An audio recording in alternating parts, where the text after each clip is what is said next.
madaxweynaha dawladda Puntland mudane Siciid Cabdullaahi Dani waxa uu maanta ka qayb galay oo hadda socda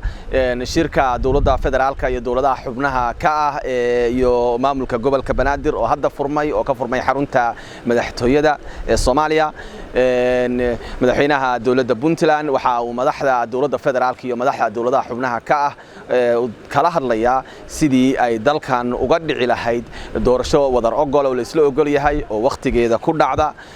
Puntland mar walba dadaal joogto ah ay ku bixisaa hanaanka dhismaha dawladnimo ee Soomaaliya oo door weyn ay ku lahayd haddana doorkeeda muhiimka ay qaadanayso shirku maalmo ayaa la rajaynayaa inuu socdo iyadoo markaas kadibna madaxdu dabcan aan rajaynayno in mustaqbalka ay la hadlaan dadweynaha